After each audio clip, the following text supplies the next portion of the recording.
Video pembelajaran Bahasa Jawa kelas 10 dening Endri Yuliati SPD.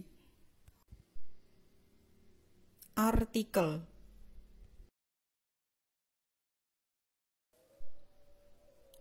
Pangerten artikel. Apa to sing diarani artikel iku? Artikel yaiku karangan faktual sing jangkep kanthi dawa tinamtu sing digawe kanggo disebarake utawa dipublikasekake ing ariwarti, kalawarti lan sapiturute.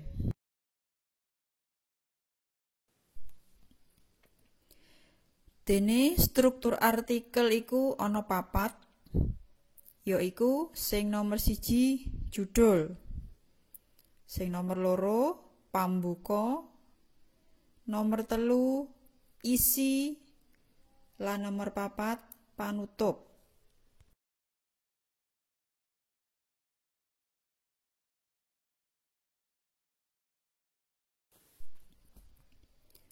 Jenis-jenis artikel.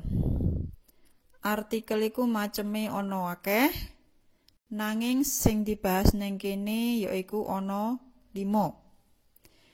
Sing nomor 1 yaiku artikel utawa karangan deskripsi, yaiku artikel kang nggambarake sawijining pokok prakara kang kadadeyan ing masyarakat, sehingga wong kang maca kaya weruh ngrungokake lan ngrasakne babagan kang ditulis.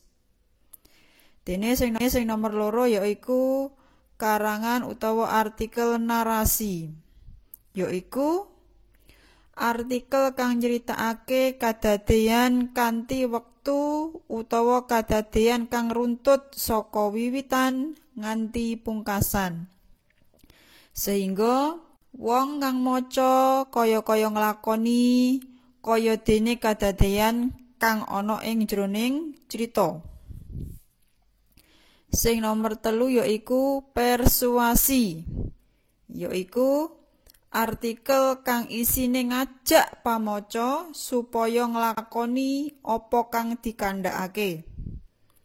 Nomor 4 karangan eksposisi, yaiku karangan utawa artikel kang njlentrehake sawijining topik kanggo nambahi ilmu pamaca.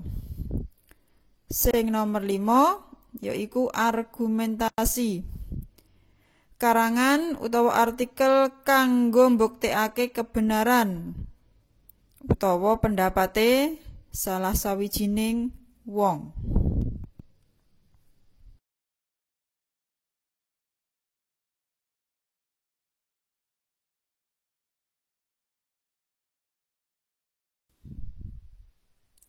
Dene terap-terapan utawa langkah-langkah nulis artikel yaiku ana 7.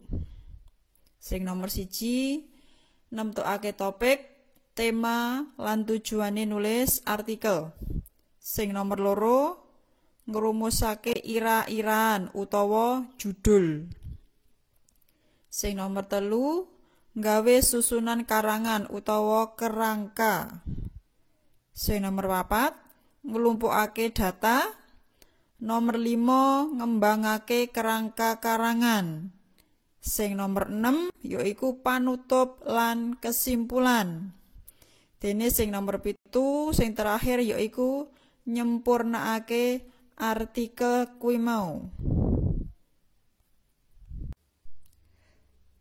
Okay guys, I think that's all. Thank you very much for your attention. See you next time. Assalamualaikum warahmatullahi wabarakatuh. Bye bye.